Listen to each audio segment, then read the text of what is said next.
வசனம். ஒருவனை அவன் தாய் தேற்றுவது போல நான் உங்களை தேற்றுவேன். As a mother comforts her son, so will I comfort you, and you will be consoled. கிறிஸ்துவுக்குள் பிரியமானவர்களே, இந்த நாளிலும் கூட இருதயத்திலே மிகுந்த வேதனையோடு இருக்கிறீர்கள். ஆனால் யாரும் உங்களை கவனிப்பாரற்று நீங்கள் இருக்கிறீர்கள். சிரிக்கிறீர்கள், ஆனால் யாருக்குமே தெரியாமல் அழுகிறீர்கள்.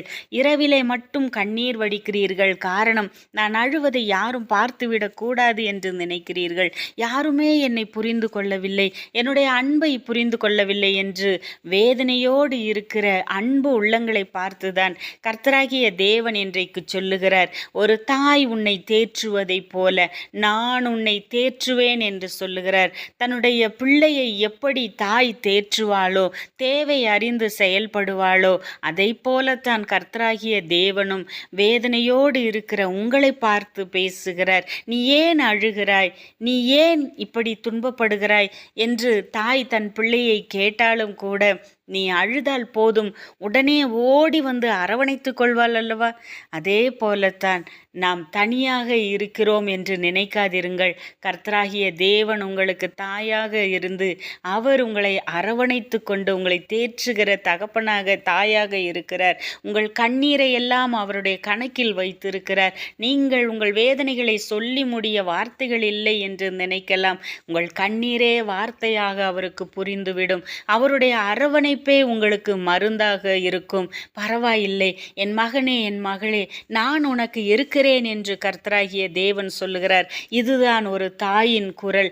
இதுதான் நம்முடைய தேவனுடைய குரலாகவும் இருக்கிறது. அந்த மனபாரம் உன்னுடைய வெளிப்புறமான வாழ்க்கைக்கானது மாத்திரமல்ல, உன்னுடைய சரீரத்திற்கு மாத்திரமல்ல, உன்னுடைய இருதயத்திற்கு காயத்தை ஆற்றுகிற வார்த்தையாக கர்த்தருடைய வார்த்தை வெளிப்படுகிறது. அவர் உன்னை சுமக்கிறவராக இருக்கிறார். உன் கண்ணீரை கர்த்தரிடத்திலே மறைக்காதே அன்பு சகோதரா சகோதரி. அவருடைய சமூகத்திற்கு வந்து விடுங்கள். அவரிடத்திலே உங்களை முற்று முடிய ஒப்படைத்து விடுங்கள்.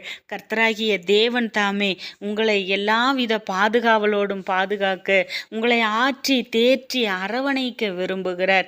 உங்கள் கண்ணீரை எல்லாம் கர்த்தருடைய சமூகத்திலே வைத்து விடுங்கள்.